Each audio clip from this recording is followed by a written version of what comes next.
The first comments we'll invite up to the stage is Dr. Fred Ogden. He's with the Office of Water Prediction. He's the chief scientist for OWP. And what I'll do is introduce each of the panelists this morning, welcome them to the stage, and then we'll go through a series of the remarks and then open it up for discussion. Again, very informal. Please ask about policy, programs, priorities, and let's make this fun. So, Dr. Ogden, good morning. Good morning. Would you like the podium or would you like to sit?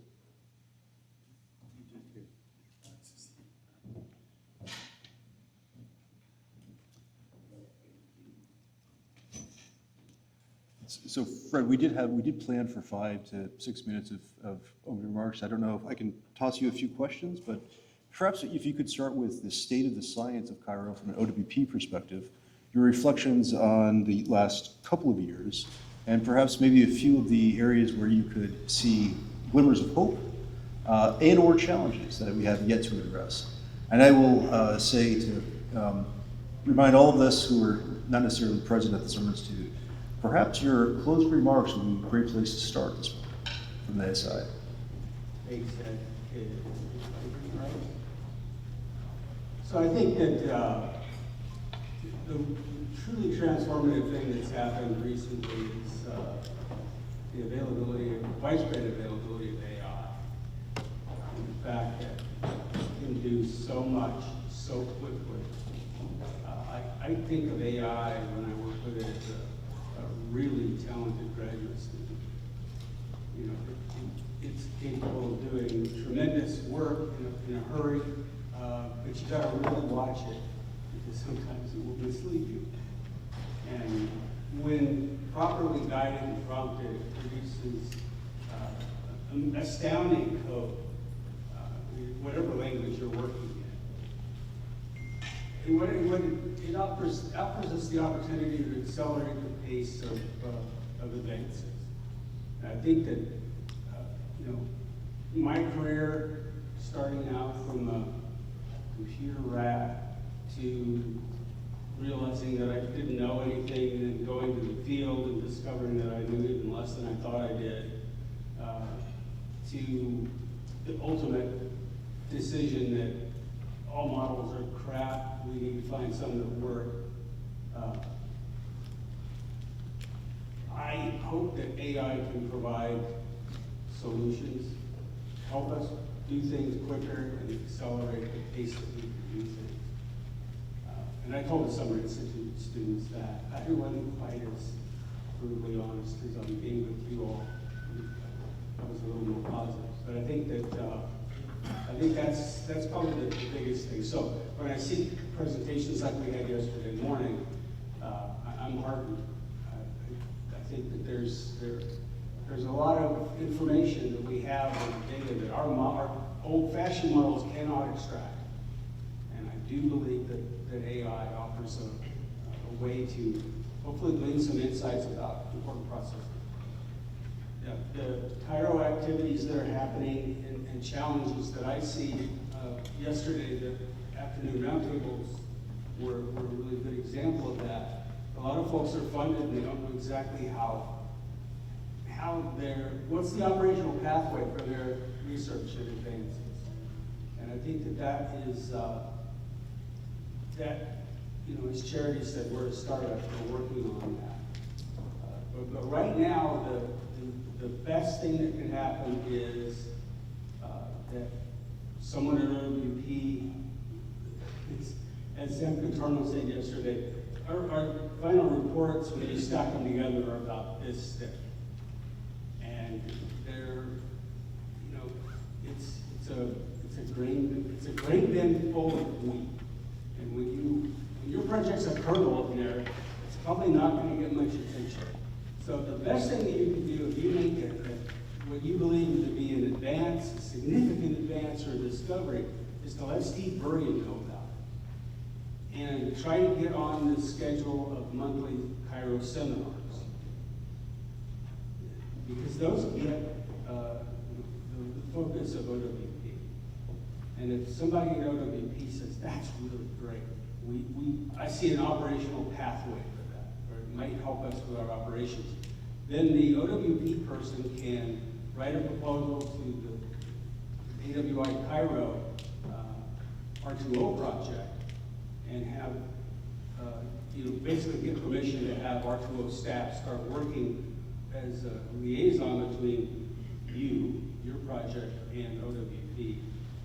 Tech transfer, development, testing, and having an environment that's operational like to test something is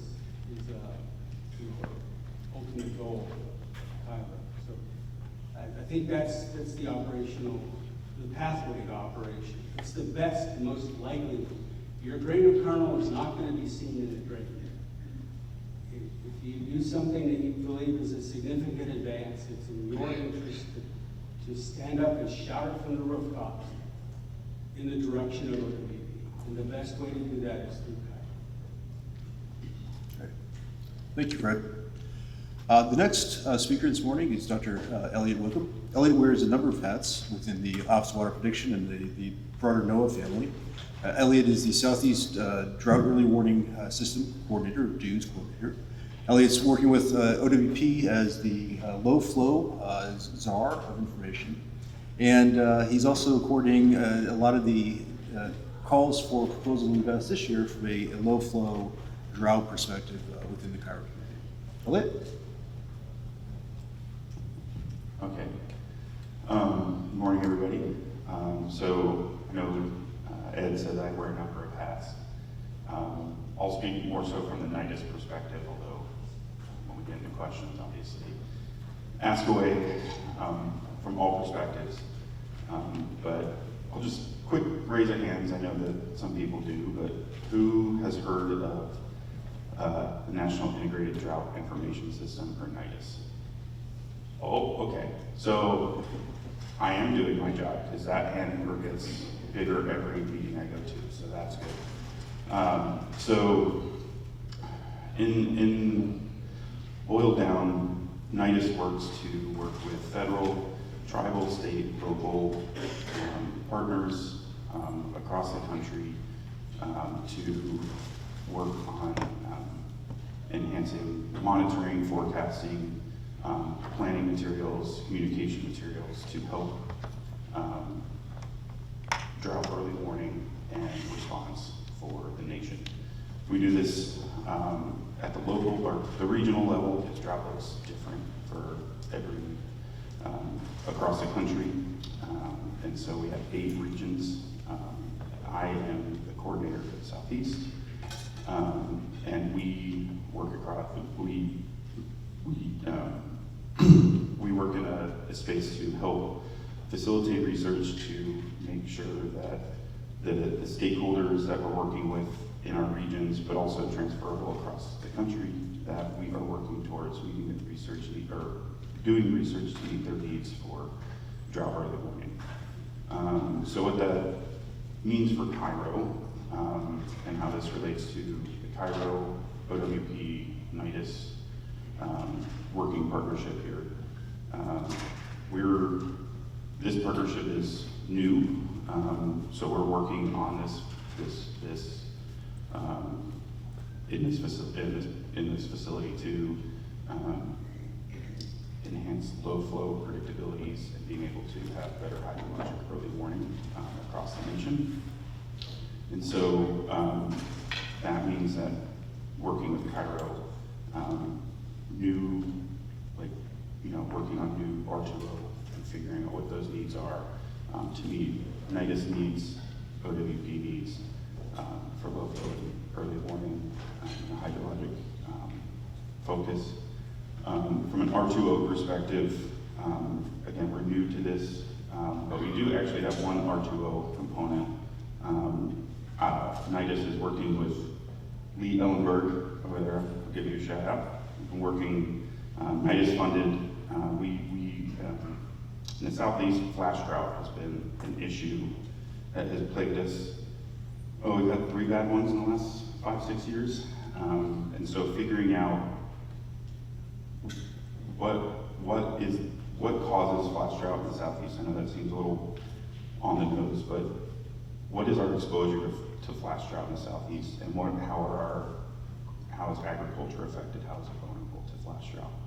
So his work is looking into that, and we're working on the final report for that now. I'd say we, but mostly him.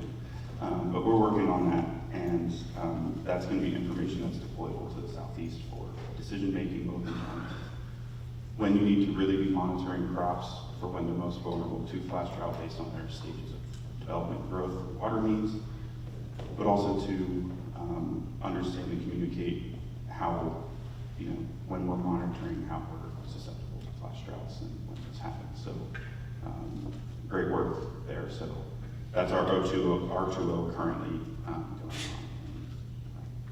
That's where. All right. All right, so I'm going to take another attempt at going to our online participants. The next speaker is Audra Lusher from the National Ocean Service. Audra is not only a colleague, but she's a dear friend. Audra was president at creation for something that was a precursor to Cairo, which is the NOAA water team. The ad hoc water team became the official water team. This was championed by Dr. Sullivan all the way back in 2016. So Audra is about as original gangsta as she gets. Audra, can you hear us online? Can we hear you? Yeah. How's everybody doing today? Can you hear me okay? You're off to a rocking start. Great. Thanks for that great welcome, and I appreciate the participation.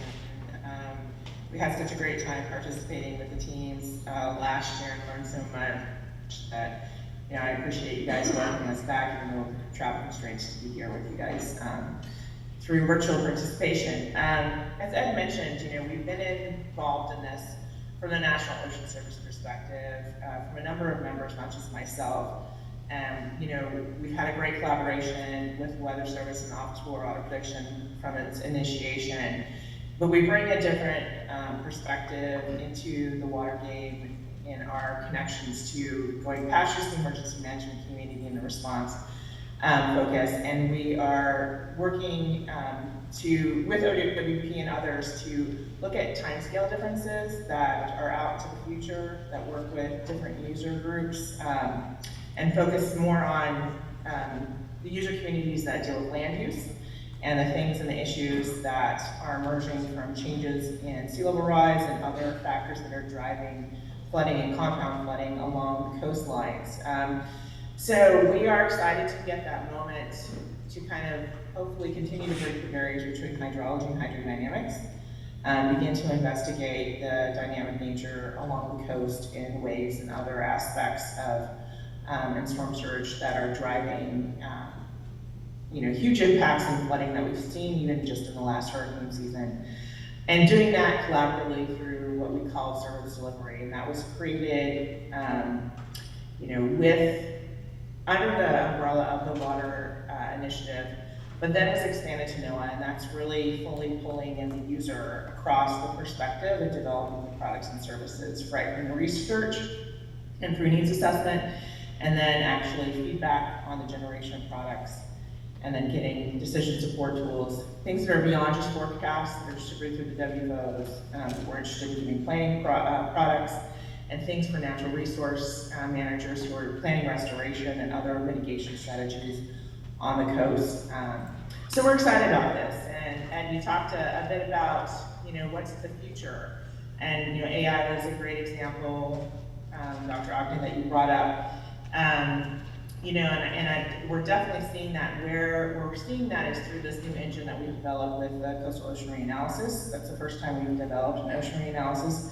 Is available for the Gulf and East Coast, and we've seen a number of projects that creates a data source, a robust data source to begin to build both a learning model that you can ask about questions about what's happening in the future on flooding at a spatial resolution that goes beyond just gauging and where data sits. And so this integrated model and ops framework for the nation, I think, is really empowering our ability to bring in the marine components, the precipitation components, and the coastal aspects that really are creating dynamic changes along the coastlines right now for our nation.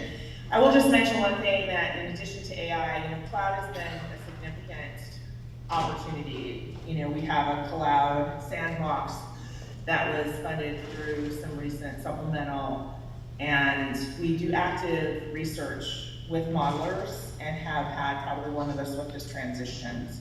And so in some of our work, what I'd also just say about the future is, some of these Cairo projects that we put out, we would like a really interactive and collaborative nature of the research so that we can ensure the transition happens smoothly and that we're running the meshes not only in the research facility, but also, in the cloud, and then we are practicing that to the transition. We did that with Cora and we had a priest in the transition, and we'd like to demonstrate that again for those opportunities. And that's where I would like to say our future is heading to, and in helping the nature of Cairo and transitioning our work into our products and services more easily. Great, excellent, thank you, Audrey. And I have a number of follow-up questions, but I'm going to defer to the audience and then pepper you as we get further to the dialogue. Our last panelist is our colleague from the U.S. Geological Survey. Russ, I'm going to butcher your last name. Lot's speech. It is appropriate that my boss is in Germany right now. Russ is a colleague from he's down here at the HIF this week. He's not a HIF employee. He is a research operations specialist at U.S. Geological Survey headquarters in Ruston, Virginia. Welcome, Russ. Thanks, Ed. Good morning, everybody. Thank you, Steve and Cairo, for the invitation. This was kind of last minute. As Ed said, I'm down here to work at the HIP this week to set up our optics lab, which is pretty exciting. I'll talk more about that in a minute, but I'm glad to be here. Thanks for the opportunity. I'm our research to operations lead for our observing systems division. This is a position that did not exist 5 years ago.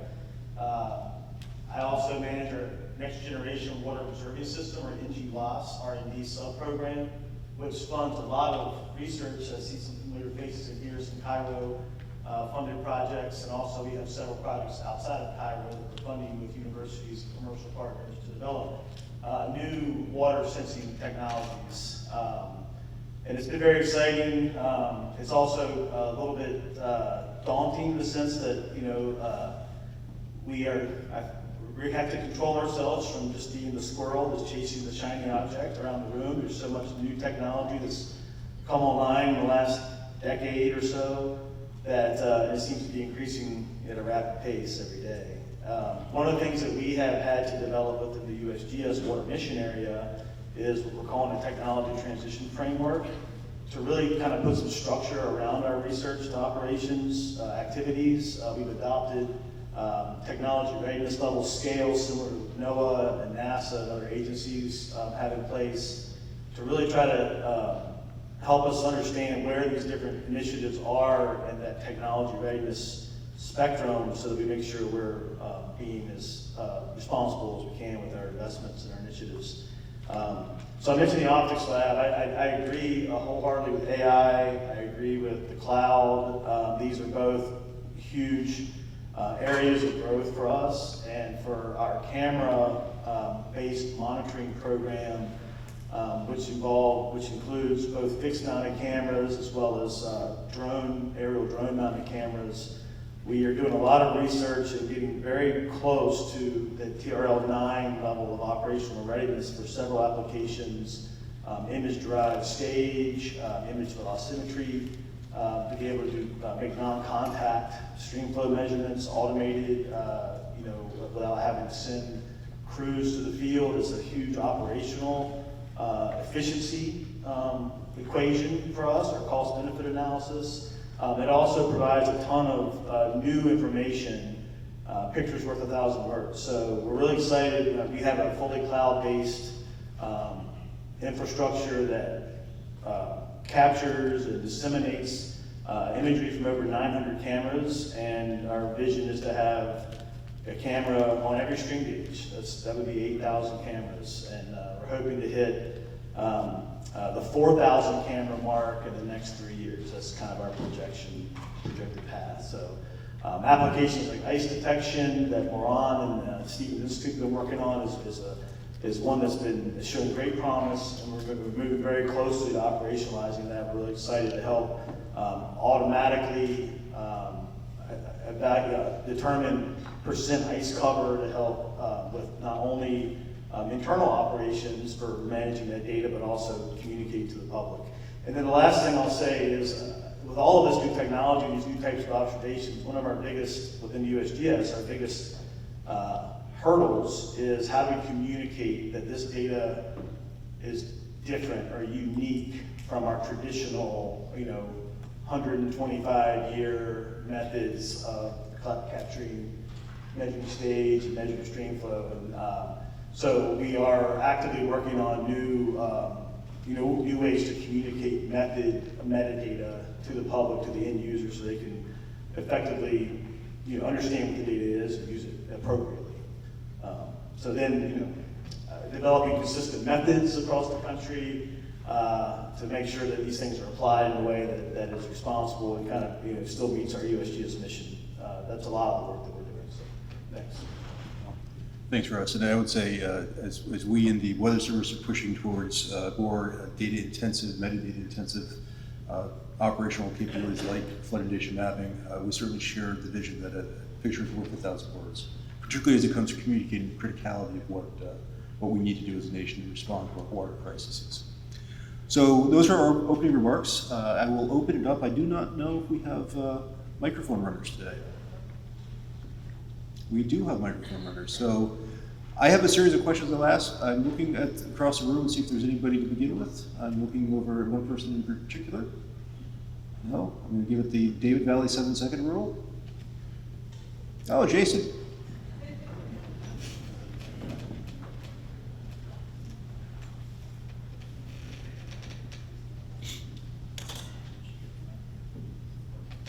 My question is really to Fred's comments about AI.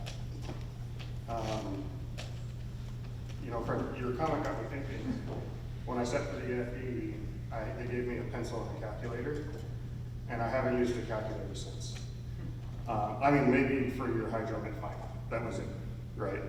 But I can look back and see kind of like I got other skills from that experience, like critical thinking and discernment and engineering thinking.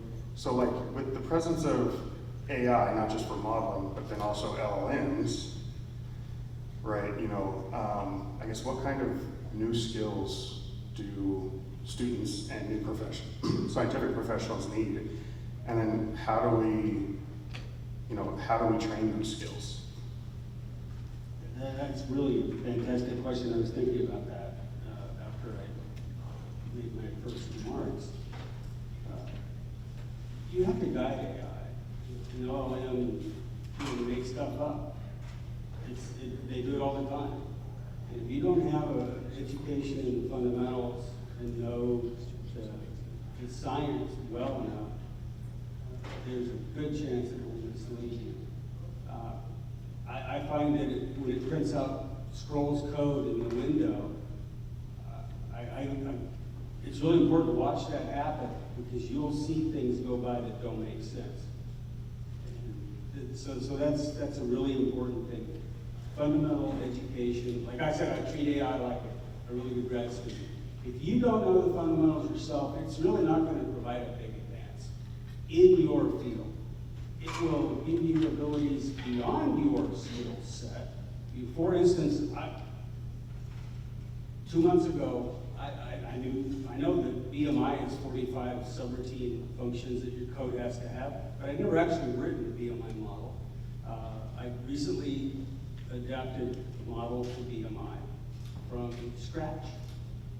And AI knows what the BMI is. So it gives you a huge leg up, a huge ability to do something that I myself could not have done. So that's kind of the two sides of that coin. You've got to have the fundamentals to keep an eye on what it's doing from the domain science perspective. But in terms of the computer science stuff, it can amplify our abilities tremendously. Excellent. I will take this opportunity to remind both the audience who will be asking questions and our panelists that there are two types of people, those who grew up in the church and those that do karaoke. That means please use the microphone very close to your mouth. Otherwise, we have a hard time hearing you. Are there other questions for our panelists? Otherwise, I've got an open season on 4 very intelligent folks with a lot more experience and wisdom than I have. Dr. Birdie? And please say, did you grow up in the church or do you do karaoke on a routine basis? I don't do karaoke, so I did grow up in church. So I think, what was striking me as you all were making opening remarks is the range of experience that you have and the types, you highlighted some of the examples with R2O. And so I wonder if you could concisely, each kind of hinted at it, but if you could highlight what are the keys to success of the things that you mentioned. I know, Fred, you were talking about code and models. Ellie, you actually mentioned a report, technology, and then operational observation modeling systems integrated for ocean coastal areas. And so I think there's, what strikes you as what are the ingredients that we need to be thinking about?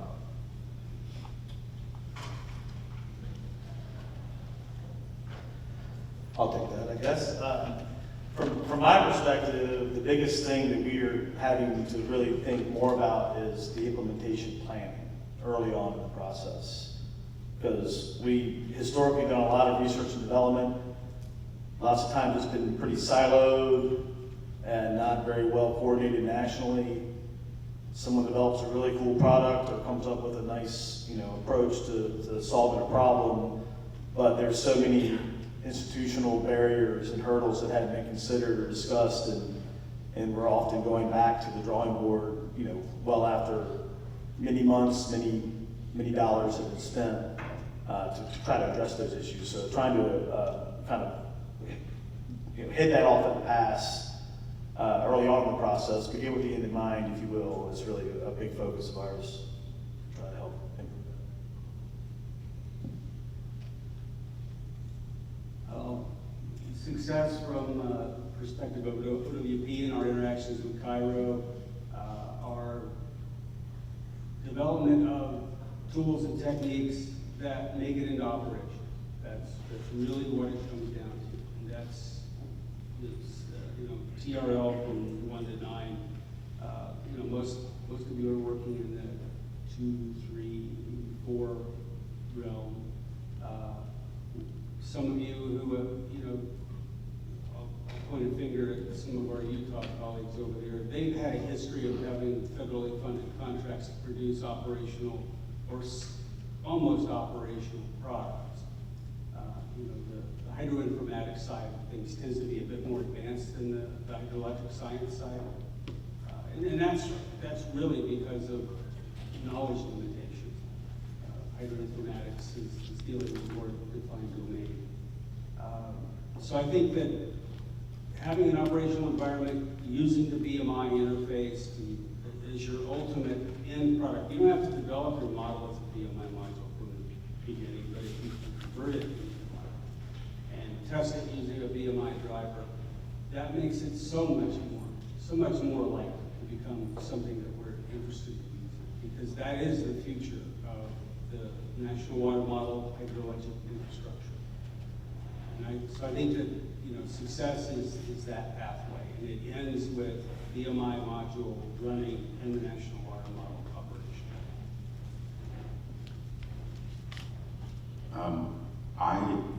My answer would be engage. Engage both in terms of whatever question that you're working on, how will it serve the operations and meet the needs of the stakeholders that need that information. Also, engage with those that are providing the information. So how does it fit in with the operations of OWP? If it's something that, it may answer stakeholder questions, but it doesn't necessarily fit into, the operations, the day-to-day of those working in National Weather Service.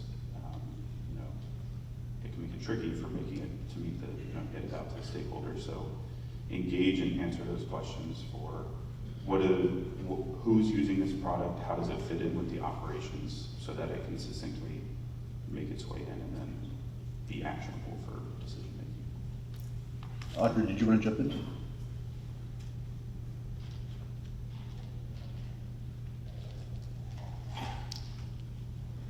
Hold on, Audrey, you may be muted. Could we have Audrey unmuted, please?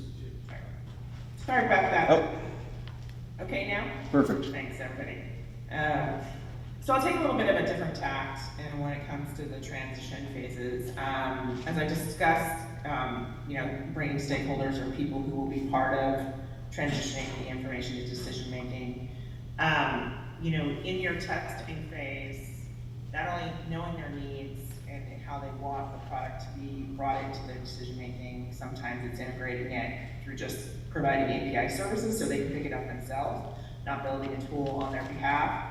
But it could be also the fact of the way we communicate about the information. Risk communication, I think, is one of the biggest stumbling blocks to transition and understanding very technical information. And so when you're in the phase of testing, do as much testing in that phase, not only the technical aspects of transitioning the code, as Fred talked about, or building the services like APIs, or getting things in the cloud to access things through, code notebooks and GitHub. That's very important on part of the transition, especially to other technical people. But it's really the non-technical that are just trying to understand the information and transition that to the public. And so if you don't have, I think, pretty solid social science and also risk communication focus on that aspect and test that out and see how they're even looking at the forecast themselves from coloration to how the image is portrayed, through communication, through weather forecasting networks, as well as through the planning community. That's been a pretty key metric of success, that they can hit the ground and running, right when you have the new information available for you. So I would play the social science angle a bit there in your R2O transition phases as well. While you guys are thinking of next questions, I do have a question for Audra, Elliot, and Russ. Audra and Elliot, given that the observing system, and this is just my perspective, so Russ forgive me, but the observing system of the USGS is largely focused around water as a hazard, water as a resource. As Audra, for you, as we look at the optimization of observing networks to bridge the divide between coastal inundation and the freshwater contribution to coastal inundation, and then Elliot, for you, as we look at more observing techniques for the lower echelon flows, things that seem to be happening on a more frequent basis, both in the Piedmont, the southeast, as referred to, the southeast flash droughts, or from the main stem Mississippi. Can you hazard a guess or share with us your hopes and aspirations for how an optimized observing system like NGLOS could be deployed to further enable those mission areas? And or hazard a guess at what type of mission planning needs to take place in order to meet the operational needs of those service areas in the time frame that which we think we will be able to get to the scientific applicability of operational systems.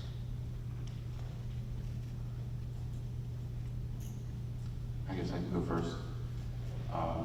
I think from a drought perspective, I think what we need is, we need, for example, the NWIPS National Water Model, we need to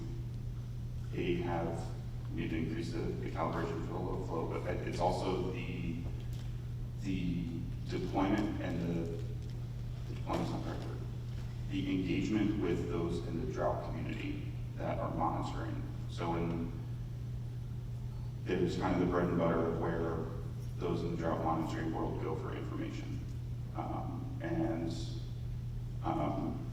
When the water model and WIPS have more information in there, have the higher capability for drought information and monitoring prediction, and being able to get that in the hands of those that basically have that as a tool for those in the monitoring field to use that as their hydrologic forecasting and prediction information, so they have the hydrologic outlook, if you will, of where we're going based on current conditions. That would be one of the major things I would say. Does that answer your question? Yeah, very much so. It's an open-ended question, but I think to this extent that it begins with the end user's decision-making point and walks it backwards, and is supported by both the modeling aspirations of the forecasting agencies and the observing aspirations of the observational and data management agencies like the Geological Survey. I think that does answer the question. And Audra, it's a little different spin as we look at coastal inundation at the seasonal to beyond. I won't use that other word that we used to use, but the seasonal to beyond timescales. We know that we have a navigation network, the NLON network, the air gap systems on the bridges, but I will ask you the question, is that enough? And what can the National Ocean Service and the U.S. Geological Survey do? Programs like the Water Observation Technical Forum, or I won't even hazard a guess at what that acronym was, but those types of programs, how they can intersect between the operational missions of our agency, of NOAA, and the Geological Survey. And Russ, you're welcome to come in programmatically and offer your scientific and programmatic perspective at any time. No, it's a great question, and we're grappling with the fact when you come into the coastal area, the land motion is some of the biggest drivers of coastal change, in the area. And so just the perspective of the reference frame and the fact that benchmarking becomes more fragile, I would say, in a highly dynamic area, and our ability to understand the reference between the water and the land becomes harder. And so I'll talk about observing from astronomical geodetics is the future, GNSS. Those things, looking from space down, are going to become more and more of a need of reality that we need to be pre-thinking, especially we used to update things like tidal datum epochs. You guys use hands in hydrology. When we come into the coast, it becomes about datums. Mean high water, mean sea level, and lower water, depending on which perspective, whether you're in navigation or you're a floodplain manager. And right now we're grappling with the fact that we're about ready to do an epic update, every 25 years, but that's just not keeping pace with the needs and the change that's happening on the coast. And so we're going to have to modify our procedures to do this more routinely, every 5 years for certain stations and for certain areas. And so there's that aspect of just innovating our own practices that I would say in observations is needed. And we're definitely involved in thinking about that right now, and we look to talk with the science community about that as well. But the fact is, communities are filling the gaps.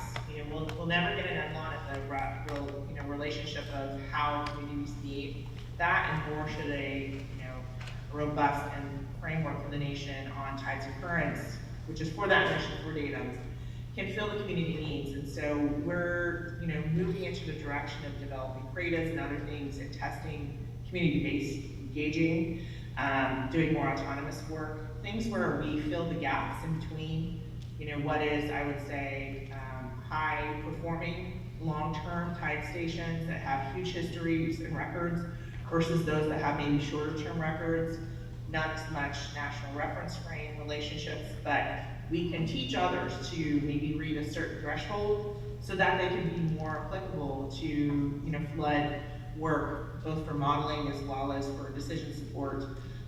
Establishing thresholds, we know when things are being crossed and inundation will start.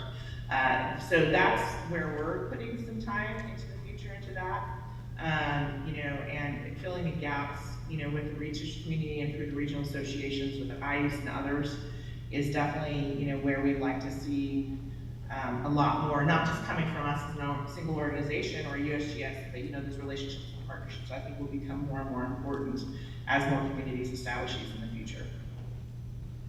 Great, thank you. And I'll follow on with the question for Russ. To build on what Audra said, as we look at the heterogeneity, not only of the observations that are being taken and facilitated by the USGS, can you speak to the opportunities that the HIF presents both for researchers within the CAIRO Consortium, researchers with the broader academia, to support local communities in looking at their goals for different heterogeneous types of observations around gold standard programs like the USGS? Are there mechanisms to leverage the HIF on a fee-for-service type basis, or are there programs to not just look at streamflow gauges or traditional WSI type gauges, but are you seeing a grassroots movements for local communities to fill the gaps where perhaps the federal sector can be forced to pull back? Well, I'll touch on HIF first. The last comment was kind of big. First, I want to recognize Derek Lusson. Derek, stand up in the back of the room. Derek is the relatively new HIF chief, so if you haven't had a chance to meet Derek. We are very excited about the HIF. Thank you for highlighting the HIF. At 90,000 square. Great show of hands. Who's had the opportunity to tour the HIF? Oh, It's not nearly enough. Steve. I've got to work on that. All right, so yeah, the HIF is an amazing facility, 90,000 square feet of lab and meeting space and office space. State-of-the-art hydraulics lab with a tow tank, a couple of tilting flumes, test basin with some wave machines to be able to test, evaluate different types of waveforms, a wind tunnel, optics lab that we're setting up this week, lots of water quality, electronics testing lab. So anyway, there's a ton of opportunity there that we are very excited about, and we are very much interested in getting more external stakeholders into the HIF to do testing. We have just recently actually been able to start using a lot of the facility in a pure, in a testing, for testing.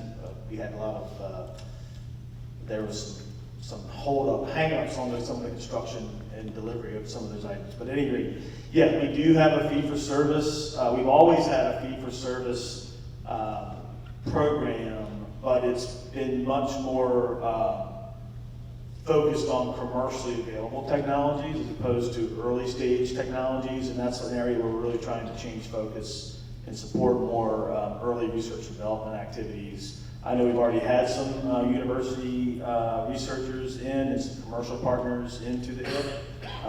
And so yeah, if that's of interest to anybody, please reach out to Derek.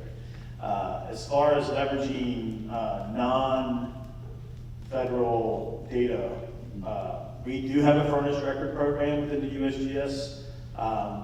We've always accepted data that was collected meeting USGS standards.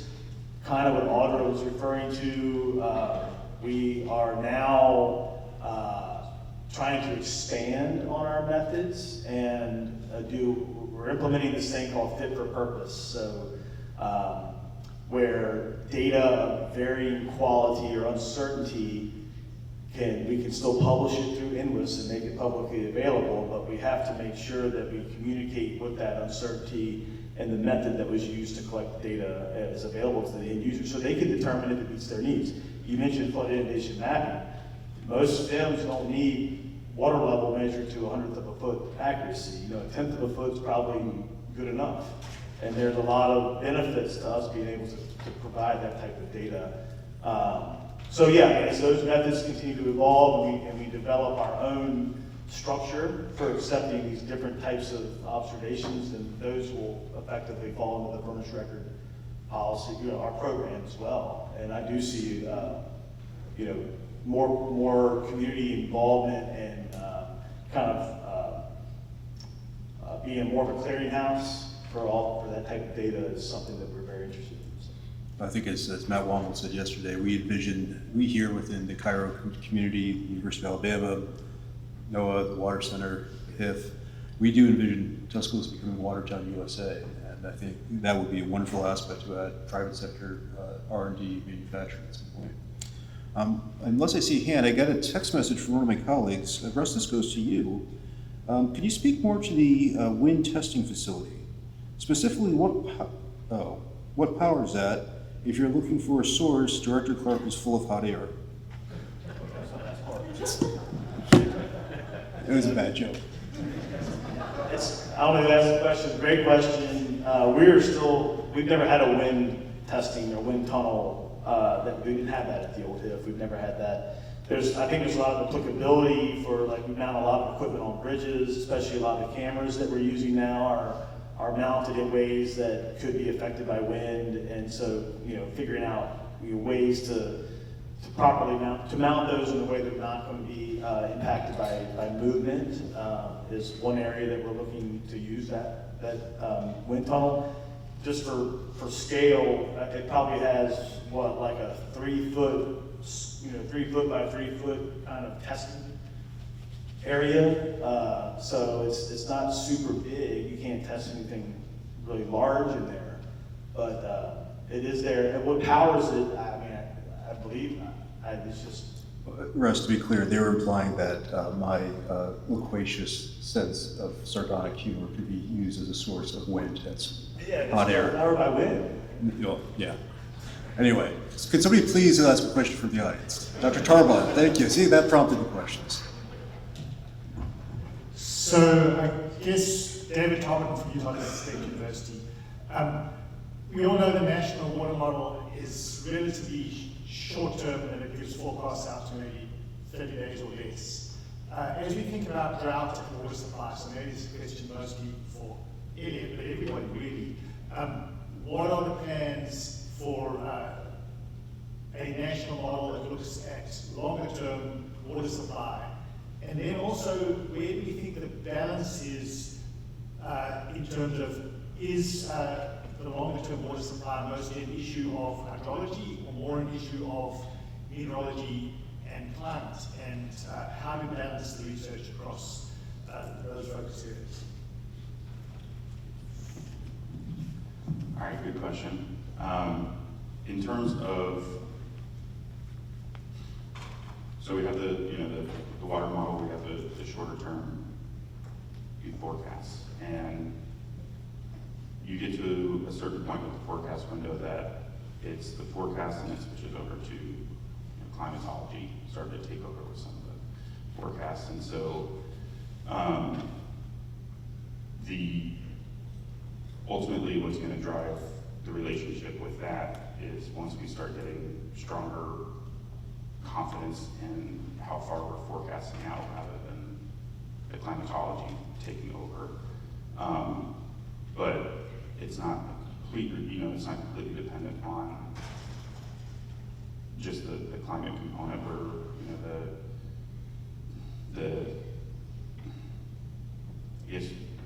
it's both. We need the increase in the atmospheric and science with the forecasting to be able to have more confidence as we go out, but also to a better understanding of the relationship in terms of the dynamic of how long you're holding on to the water that you're receiving and how that's playing throughout the watershed for the water supply. So I guess it's both, if that helps answer your question, but it does come from a place of we've got to have stronger confidence in the modeling. Do you have anything to add to that? I was just thinking that the water supply space there's a lot of players in that space. There are industry players, there are different agencies are involved, lots of different agencies are involved in that space.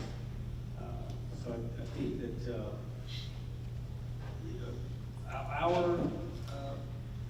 our focus now is on short-term meteorological forced events, and to go further than that with our models is a challenge.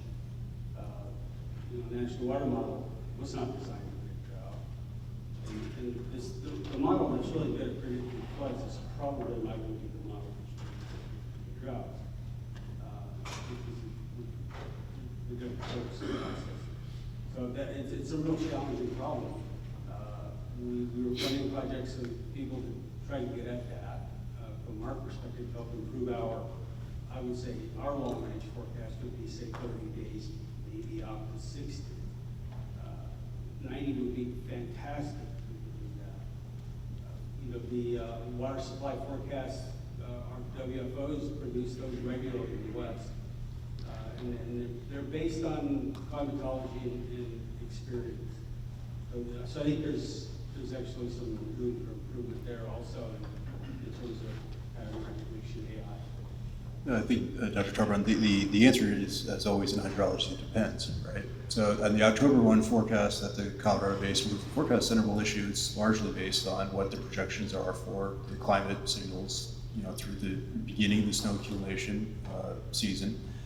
It's really different than March 1, where we know largely what the snowpack is, although we get surprised from time to time. So there's a short-range meteorology forcing component, but then because largely a hydrologic forecast process. How much snowpack is there and how is it going to ablate off the mountains and into the reservoirs and into the water supply system? So as always, it depends, and I think as Fred's alluding to, looking at different models in different seasonal space will have different applications. And then it's even further complicated because, as Marty will tell us, the predictability of atmospheric rivers in the west is really important from a water supply and flood control perspective, but that's different than the long-range meteorological skill and things like how much snow is going to accumulate over the course of the, October 1 to April 1 or even beyond time frame in the Upper Sierra. I want to disabuse my meteorological colleagues and my leadership within NOAA and across the federal landscape. We have plenty of atmospheric models, climate models. We cannot afford to have just one flavor of hydrologic models. As we look at water as both a critical resource and water as a source of hazards, both drought and floods, really the upper echelon here is floods and flash floods. We need different types of predictive capabilities to tackle all of those challenges. As Fred said at the end of the Summer Institute, water and science and hydrology is much harder than rocket science. There is no physical equation that unifies all theories. So it just means that I foresee, not only as we get into the next five years of Cairo, but beyond, that this Cooperative Institute is vital to its success in solving these challenges, or at least beginning to bring tools and resources to bear to help communities solve these challenges in the future. Yeah, I'll just add from an observations perspective, we definitely have we're definitely moving towards and have an interest in more soil moisture monitoring, snow water equivalent monitoring, like on the ground to help, help verify and calibrate these models. So there's definitely a focus there from an NGWA perspective to do more of that type of monitoring. Additional questions? Yep. We could get a runner with the mic.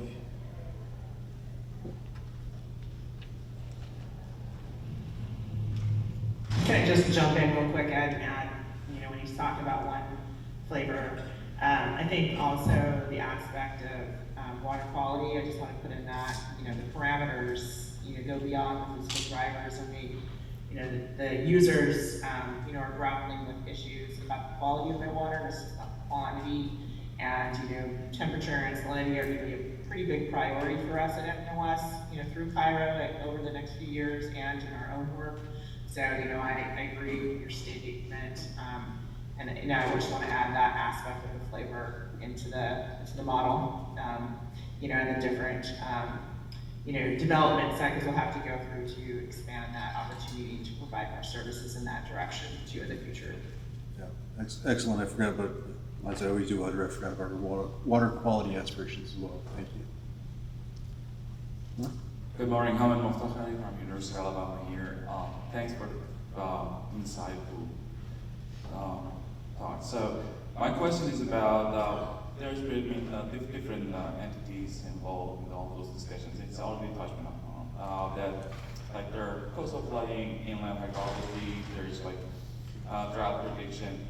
All of these are happening at different scales and different systems, and of course nature does not follow our boundaries. And though we are aware of those discussions, and we have very great colleagues that work on different entities to do their best to the objectives.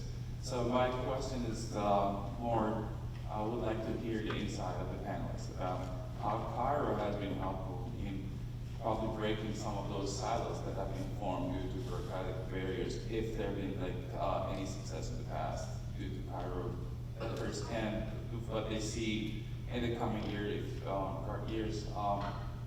And second, if that could be a motive for them to, for the next round, issue joint research priorities for the calls, because we see that priorities are coming from each of those entities individually, which has been very helpful in the past. But if we recognize those inter-entity collaborative opportunities that Cairo could touch on, so is this good motive for them to issue research priorities to be across groups? So we'll go to the lightning round, so I'll ask each of the panelists to respond in 30 seconds or less. We'll start with Fred. You don't want to start with rules, right? Okay, we'll start with Audra. Sure, I think, we have just been coming in more to Cairo in the last few years, and so for us, the coastal research constituents in Cairo have been invited to the table, and I want to acknowledge Cairo for doing that, to get moved back, beyond the hydrology PIs that are in that, forming relationships with, key scientists that are in the coastal area. And we've seen great success in building those collaborative relationships and expanding the PIs, to work across the hydrology and hydrodynamic boundaries and other factors that I just talked about earlier, both in social science as well as in the physical, science realm. So I just want to shout out to Cairo for that, and just, the people who were hired in to be representatives. I learned a lot last year, those who represent models and decision support and other things. You were a great resource in that capacity, and so I've learned a lot and developed relationships through those opportunities too, and participating in your conference. Yeah, I'll echo Audra's comments and kudos to Cairo. I mean, our biggest issue is changing people's perspectives and, kind of their institutional biases with regards to new approaches to doing things. And so being able to come at a particular topic and know that there's interest from the Weather Service, there's interest from Cairo affiliated researchers, other groups like Kawasi, and other groups, it really helps it helps me sell, right, these ideas and concepts. So being able to interact and engage with our external collaborators through NGWAS, through Cairo, has been really, really successful. It's bought us time that we didn't have, quite honestly. It brought expertise to the table that we either didn't have, or people were just already too busy, or maybe they took the DRP and came back. But anyway, so it's great. And I think your idea of trying to come at some of these projects from a joint perspective, institutionally, it makes a lot of sense, and I'd like to see that.